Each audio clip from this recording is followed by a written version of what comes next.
हर हर महादेव। आज मैं आप सबके लिए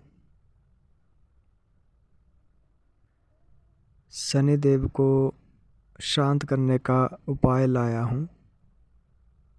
दोस्तों, जिस व्यक्ति के ऊपर शनिदेव जी का प्रकोप है और वह काफ़ी परेशान हो चुका है, शनिदेव को शांत करवाते करवाते, उपाय करते करते, पर शनिदेव शांत नहीं हो रहे हैं, तो उनके लिए मैं आज कुछ उपाय दूंगा। ये उपाय करने से शनिदेव तुरंत शांत हो जाएंगे। दोस्तों, शनिदेव जी का जिसके ऊपर प्रकोप होता है, उस व्यक्ति का स्वभाव लक्षण बदल जाता है। तो आप व्यक्ति के लक्षण स्वभाव देखकर ही शनिदेव जी शांत है या शनिदेव जी का इसके ऊपर प्रकोप है, व्यक्ति के स्वभाव से ही पता लगा सकते हैं। दोस्तों, जिस व्यक्ति का शनि खराब होता है, उस व्यक्ति में लक्षण क्या क्या होते हैं, ये मैं आज आप सबको बताऊंगा। जिस व्यक्ति का शनि खराब होता है, वह व्यक्ति अकेले अकेले रहना ज़्यादा पसंद करता है। उस व्यक्ति को किसी से भी बात करना अच्छा नहीं लगता और वह व्यक्ति पुरानी पुरानी चीज़ें पहनना ही पसंद करता है। अगर उसको आप नए कपड़े भी पहनाने को बोलोगे तो वो नए कपड़े नहीं पहनेगा, वह पुराने पुराने कपड़े ही पहनेगा और अकेला रहना पसंद करेगा। दोस्तों,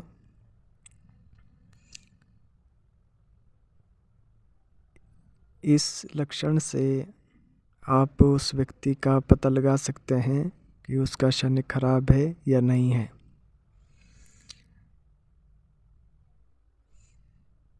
बाकी आप किसी ज्योतिषी के पास जाकर भी उसका पता लगा सकते हैं। दोस्तों, आज मैं आप सबको उपाय देने जा रहा हूँ। आप इन उपायों को ध्यान से सुन लीजिए, आपके बहुत काम आएंगे ये उपाय। जिस व्यक्ति का शनि बहुत खराब है, 7.5 लगी हुई है, तो 7.5 भी शांत हो जाएगी। मैं कुछ बातें बताना चाहता हूँ दोस्तों कि शनिदेव खराब होता क्यों है, शनिदेव का प्रकोप किसी व्यक्ति के ऊपर लगता क्यों है, कारण क्या है, यह जानना बहुत ज़रूरी है दोस्तों। तो आज मैं इसका कारण आप सबको बताऊंगा। दोस्तों, शनिदेव न्याय के देवते हैं, दंडनायक है। दंडनायक अधर्मियों के लिए है। अगर कोई व्यक्ति धर्म का रास्ता छोड़ करके अधर्म के रास्ते पर चलता है, अधर्म का काम करता है, तो उस अधर्मी व्यक्ति के ऊपर शनिदेव का प्रकोप बहुत ज़्यादा लगता है। अगर कोई व्यक्ति अधर्म के काम पे चल पड़ा है तो पहले शनिदेव उसको समझाते हैं कि समझ जाओ, वरना आपको बहुत दंड दूंगा मैं। अगर वो सुधर गया दोस्तों तो अच्छी बात है, अगर नहीं सुधरेगा तो फिर दूसरी बार उसके ऊपर फिर से शनिदेव जी आते हैं, उसको फिर से समझाते हैं, थोड़ी बहुत उसको दिक्कत परेशानियां भी दे देते हैं कि वह धर्म का रास्ता छोड़ करके धर्म के रास्ते पर चलना शुरू कर दे। पर दूसरी बार भी वह धर्म का रास्ता नहीं छोड़ता है, फिर तीसरी बार शनिदेव जी फिर से उसके ऊपर आते हैं, उसको फिर ज़्यादा चोट दे देते हैं, ज़्यादा परेशान कर देते हैं कि मैं आखिरी बार समझा रहा हूँ तुझे कि अधर्म का रास्ता छोड़ दे और धर्म के रास्ते पर चलना शुरू कर दे। दोस्तों, अगर वह व्यक्ति तीसरी बार भी नहीं सुनता है और अधर्म के रास्ते पर चलता ही जाता है, तो चौथी बार जब शनिदेव जी आते हैं तो उसको बोलते हैं साढ़े साती। जब चौथी बार शनिदेव जी आते हैं तो व्यक्ति का बचना बहुत मुश्किल होता है दोस्तों। व्यक्ति का जैसे मृत्यु भी हो सकती है, उसको बोलते हैं साढ़े साती। साढ़े साती बहुत भयंकर होता है दोस्तों। शनिदेव जी बहुत क्रोधित होते हैं क्योंकि पहले भी 3 बार उन्होंने उस व्यक्ति को मौका दे दिया था सुधरने का, पर वो नहीं सुधरा। इसलिए चौथी बार वह साढ़े साती बहुत प्रचंड रूप में आते हैं और व्यक्ति के ऊपर जो फिर प्रभाव पड़ता है, उसको जैसे विभिन्न प्रकार की बीमारियां लगना, कैंसर हो जाना या एक्सीडेंट हो जाना या कहीं जगह पे ऊपर से नीचे गिर गया, मतलब चोटें आती ही रहेगी उसको। एक समय ऐसा आएगा कि उसकी मृत्यु हो जाएगी दोस्तों। उसको बोलते हैं साढ़े साती। अगर आप चाहते हो कि शनिदेव जी की कृपा हमेशा बनी रहे तो दोस्तों आपको धर्म के रास्ते पर ही चलना पड़ेगा। अपने माँ बाप से ऊंची आवाज़ में बात नहीं करनी है, किसी को परेशान नहीं करना है, किसी को मतलब गलत काम कभी नहीं करना है।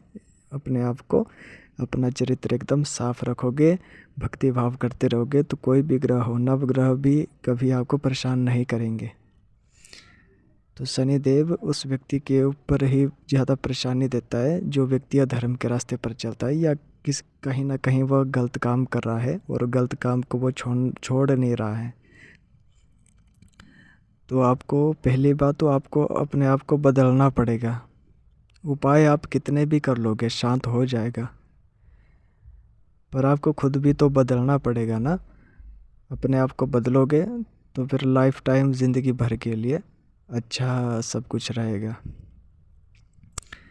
तो अब मैं वो आप सबको उपाय बता देता हूँ। उपाय आपको करना क्या है दोस्तों। एक काले कपड़े में आधा मीटर काला कपड़ा ले लो। उस काले कपड़े में थोड़े से काले उड़द रख दो, एक लोहे की कील रख दो, 1 रुपये का सिक्का रख दो, एक कच्चा कोयला रख दो। फिर उस काले कपड़े की एक पोटली बना दो। उस पोटली को अपने सर के ऊपर से 7 बार सीधा घुमाना है और 8वीं बार उल्टा घुमा के उसको बहते पानी में छोड़ देना है दोस्तों। यह उपाय शनिवार के दिन ही करना है, शाम के समय। और दूसरा उपाय आपने ऐसा करना है दोस्तों, पीपल के वृक्ष में ये सारे उपाय शनिवार के दिन शाम के समय ही करने हैं दोस्तों। जितने भी उपाय मैं बता रहा हूँ ये सारे उपाय आपने शनिवार के दिन शाम को ही करने हैं। पीपल के वृक्ष के पास चले जाओ, एक तांबे का लोटे में साफ जल ले लो। उस जल के अंदर थोड़ी सी शक्कर डाल दो और नीले फूल डाल दो। अगर नीले फूल नहीं मिले तो काले तिल डाल दो। फिर उस जल को पीपल के वृक्ष की जड़ में अर्पित कर दो। उसके बाद जो आपको तीसरा जो उपाय बताने जा रहा हूँ मैं, इसको भी सुन लीजिए। तीसरा आपको उपाय ऐसा करना है कि एक सरसों के तेल ले लो। सरसों के तेल में अपने आप को देखो। सरसों के तेल में अपना फेस देखो, शक्ल देखो अपने तेल में। उस सरसों के तेल में अपनी शक्ल देखने के बाद उस सरसों के तेल को पीपल के जड़ में डाल दो। उसके बाद आपको एक मिट्टी का दिया जलाना है। मिट्टी का दिया ले लो। उस मिट्टी के दिए के अंदर सरसों का तेल डाल दो। उस तेल के अंदर थोड़े से काले उड़द, काले तिल, एक लोहे की कील उस दिए के अंदर रख दो। फिर उसके बाद उस दिए को जला दो दोस्तों। पीपल की जड़ के पास ही जलाना है दिया। दोस्तों ये उपाय करने से शनिदेव एकदम शांत हो जाते हैं।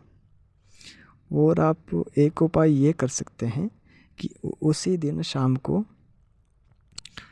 एक शक्कर ले लो या किसी भी प्रकार की मिठाई ले लो। उस मीठी चीज़ को आप मिठाई ले सकते हैं कोई सी भी। उस मिठाई को अपने ऊपर से 7 बार सीधा घुमा के 8वीं बार उल्टा घुमा के उस मिठाई को आप ऐसी जगह पे डाल दो जहाँ पे किसी आदमी के पैर ना जाए। ऐसे झाड़ झूड़ में उस मिठाई को डाल दो जहाँ की चींटियाँ उनको खा सके, पक्षी जीव जंतु उस मिठाई को सेवन कर सके। तो ऐसे झाड़ झूड़ में डाल दो कि जहाँ पर वो मिठाई किसी के पैरों के नीचे ना आए। ऐसे झाड़ झूड़ में उस मिठाई को डाल दो। तो जितने भी कीड़े मकोड़े, चींटियाँ, जीव जंतु उस मिठाई का सेवन करेंगे दोस्तों, तो वह जीव जंतु, कीड़े मकोड़े, चींटियाँ दिल से दुआ देंगी कि जिसने भी ये मिठाई दी है उसका कल्याण हो। तो दोस्तों उसमें हजारों कीड़े मकोड़े आपकी दिए हुई मिठाई का सेवन करेंगे, भोग ग्रहण करेंगे। तो उनके दिल से जो दुआ निकलेगी वह महादेव जी सुनते हैं और आपके ऊपर कृपा बरसने लगेगी। तो ये सारे उपाय आप कर सकते हैं। आप कम से कम 7 शनिवार लगातार इन उपाय को करना। शनिदेव एकदम सही हो जाएंगे। पर सबसे बड़ी बात, आपको खुद को भी बदलना पड़ेगा, एक अच्छा अपना चरित्र साफ रखना पड़ेगा दोस्तों। हर हर महादेव।